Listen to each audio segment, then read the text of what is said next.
Assalamualaikum warahmatullahi wabarakatuh.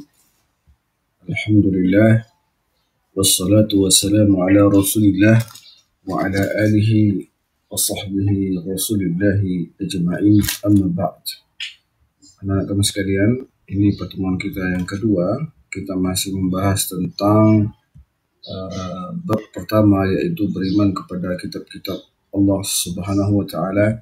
Namun sebelumnya mari kita berdoa agar pembelajaran kita benar-benar diridai oleh Allah. A'udzubillahi minasyaitonir rajim. Bismillahirrahmanirrahim.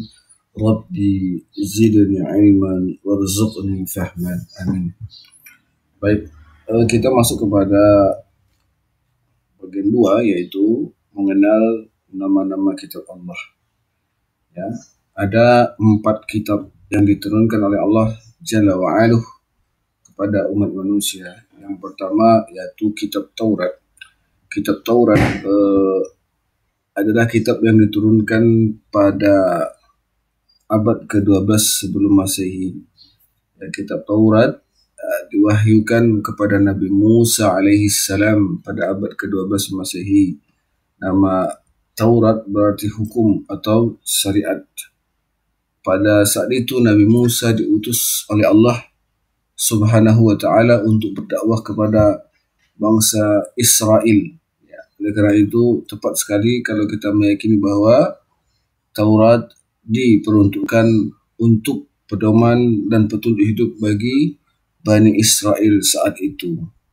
Adapun bahasa yang digunakan di dalam kitab Taurat adalah bahasa Ibrani, sedangkan Al-Quran juga membicarakan tentang keberadaan kitab ini. Salah satunya berada pada surat Al-Mu'minun ayat 49 yang artinya, dan sungguh telah kami anugerahkan kepada Musa alaihissalam kitab Taurat agar mereka Bani Israel mendapat petunjuk.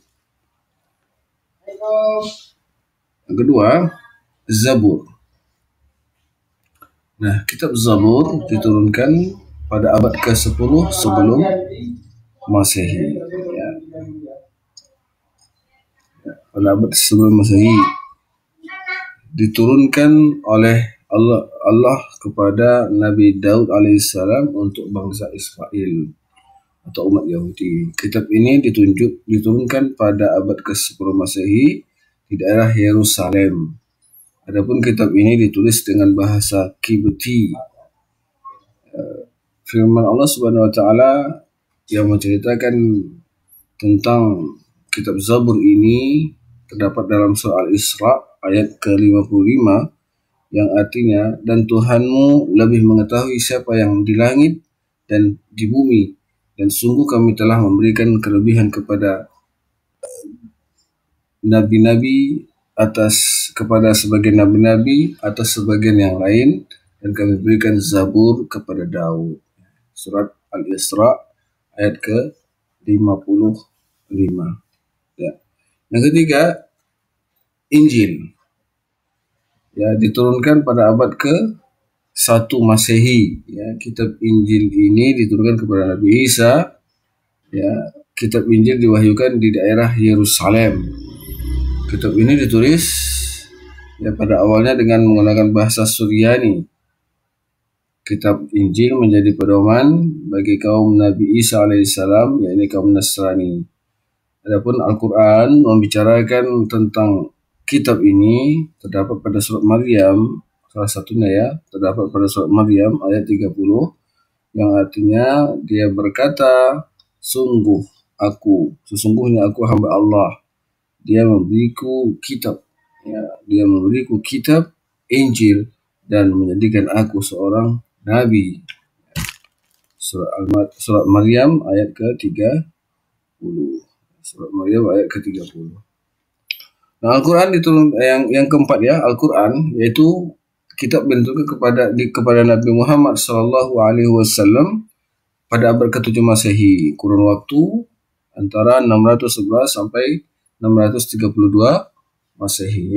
Kitab Kitab Al-Quran merupakan kitab yang diturunkan Allah Subhanahu wa Ta'ala kepada Nabi atau Rasul yang terakhir, yaitu Nabi Muhammad Sallallahu Alaihi Wasallam, dan setelahnya tidak ada lagi kitab yang akan diturunkan oleh Allah Subhanahu wa Ta'ala, karena kitab suci Al-Quran merupakan penyempurna dari kitab-kitab sebelumnya.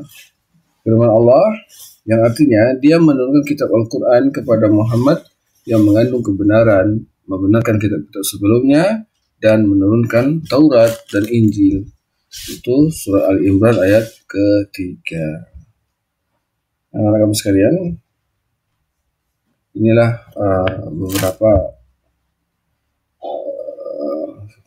faedah yang dapat kita ambil dari nama-nama kitab yang diturunkan oleh Allah Jalla wa'ala.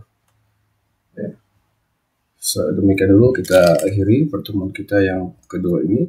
Setelah nanti kita akan ada pertemuan ketiga yang akan membahas tentang pokok-pokok dari kitab-kitab yang telah Allah turunkan.